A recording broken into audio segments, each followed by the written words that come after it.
Taavi Midemrit hooajale võib nüüd joone alla tõmmata. Lahkusite võideldes sellest vastasseisust ikkagi. Selle üle vist on kõige rohkem hea meel. Kindlasti on hea meel võitluse üle ja on hea meel ka võidu üle.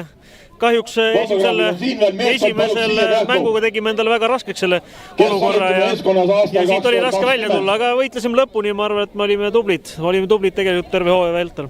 Just tahtsingi küsida, et selle sama arvamusega võib vist terve hooaega noortelt meestelt tubli võitlus hooaja lõikes. Natukene ei puudu, aga tuleb uus hooaeg ja jõuad võimalus.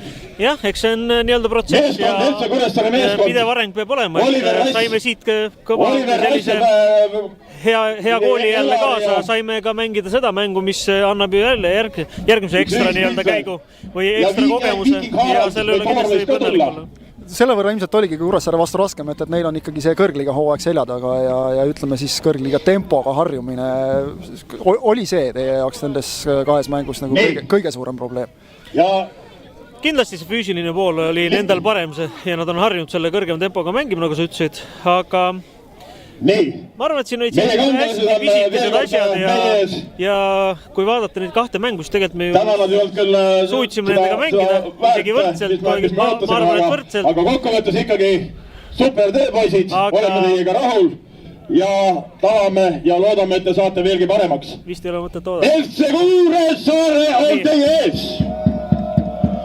Jah, selles mõttes, et olid sellised väikesed nüansid, kuhu taha jäi. Kuressaare oli nagu kogemuse poolest ikkagi natuke nagu grammikese parem, et see kogemus on aastatega tulnud selle Premium liigas. Ja meie peame kogemust veel omastama ja siis selle pealt. Ja uus hooaeg ei ole sugugi kaugel. Nagu sa ütlesid, väiksed pisiasjad on, mille kallal töötada ja kindlasti see hooaeg annab usku, et järgmisel hooajal võite ka jällegi ju mängida Premium liiga pileti peal.